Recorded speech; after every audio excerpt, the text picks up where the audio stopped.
First of all, I would like to thank welcome and thank the Honorable Mr. Zhang Yongming, Vice President of the MIIT, the Honorable Mr. Zhao Haolin, Secretary General of the ITU, the Honorable Mr. Ke Ruiwen, Chairman of China Telecom, and the Honorable Mr. Xiao Guanglu, President of China Telecom. Of course, I also want to welcome the members of the World Broadband Alliance and the other attendees here today in this event. The title of my presentation is Let There Be Light, and I chose this title for two reasons. First of all, as has already been pointed out by the other speakers, there are many households, many people in the world that are still not connected. And as an industry, we need to make sure that we bring broadband, we bring light, we bring fiber broadband to those people. Second, I believe another important obligation and an important role for the World Broadband Association to play is to influence, to educate, to enlighten policymakers around the world, investors, media, and even the general public about the importance of broadband, and to make sure that investment in broadband and broadband rollouts are accelerated.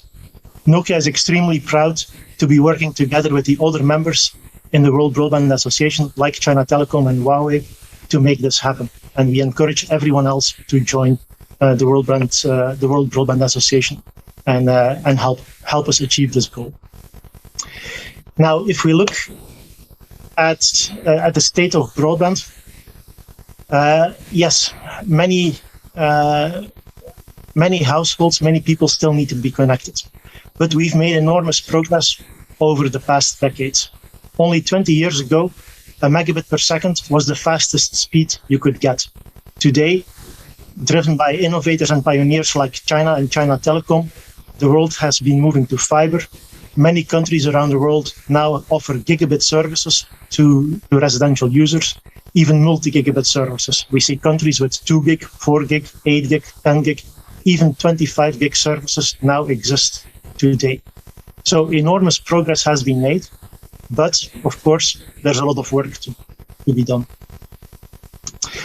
Now, in order to achieve this goal, I think two things are important. So first of all, yes, we need to connect everyone and make sure that everyone has access to services like digital education, digital health, etc. This will be very critical to bridge the digital divide.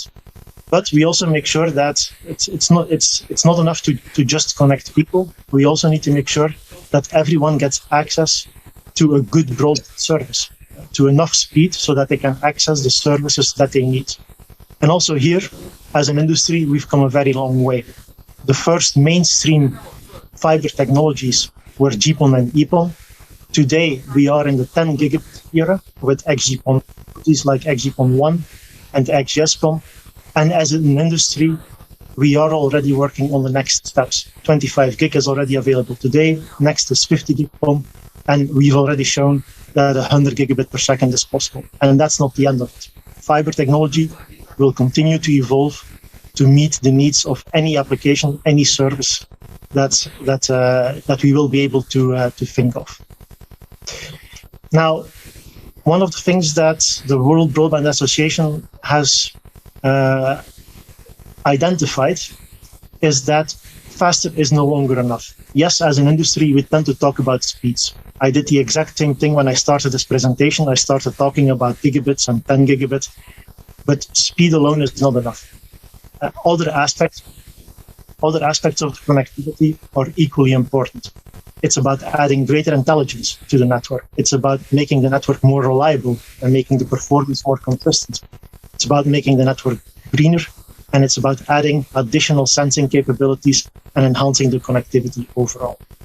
So this is part of the report that part of the work that the World Broadband Association has been working on, and it's a very important observation. Speed is no longer enough.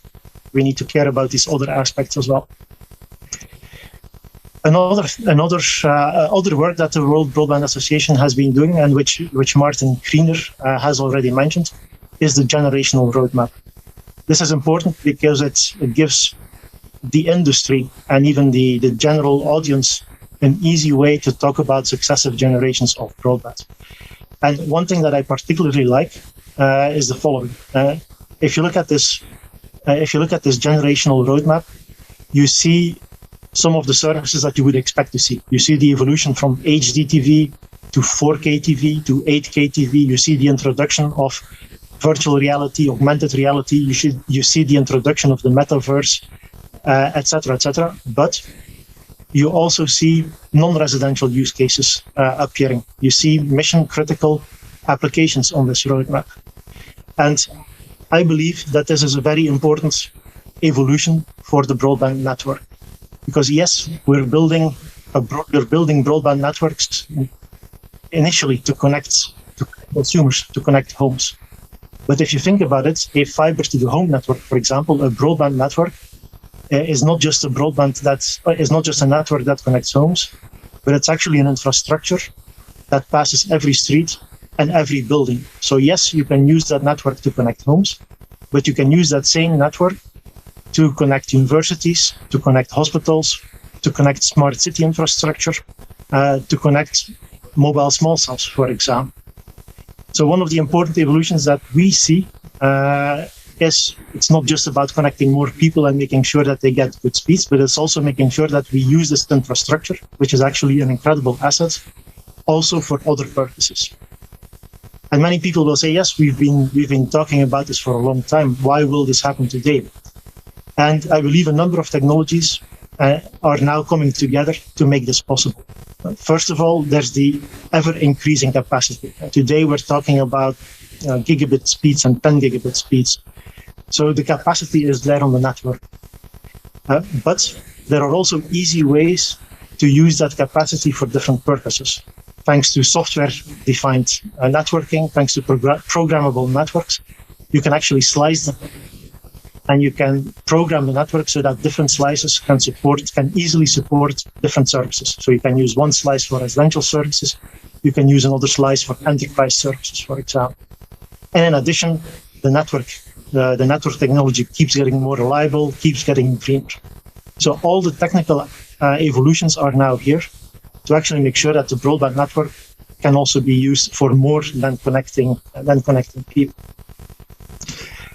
Now, I started this presentation by talking about one of the missions of the World Broadband Association. An important one, in my opinion, is advocacy. It's influencing policymakers and investors, encouraging them to accelerate, to do everything they can to accelerate the rollout of broadband networks, to accelerate the investment in broadband. And actually, this should be an easy job, because if you think about it, broadband is actually a fantastic thing. Broadband is actually what helps us bridge the digital divide, and what politician, what government doesn't want this. But broadband is also a technology, an infrastructure that unlocks innovation. By providing gigabit speeds to everyone and every startup company and every company, we actually remove any barriers for innovation.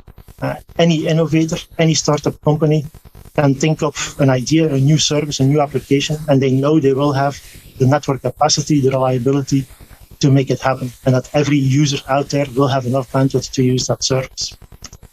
And number 3, broadband also helps save the planet. Because of broadband, we enable remote meetings so that people have to travel less. There are fewer cars on the road, there are fewer planes in the air. Because of broadband, we can enable smart metering, so we can reduce the peak power consumption of homes and businesses. So broadband is absolutely critical to help save the planet. Finally, an infrastructure. Broadband is an infrastructure that is absolutely future-proof. It will last for generations. The speeds will keep increasing. So broadband will evolve to meet future needs. So with that, I would like to thank everyone for giving me the opportunity to present here. And Nokia looks forward to making the World Broadband Association a success. Thank you.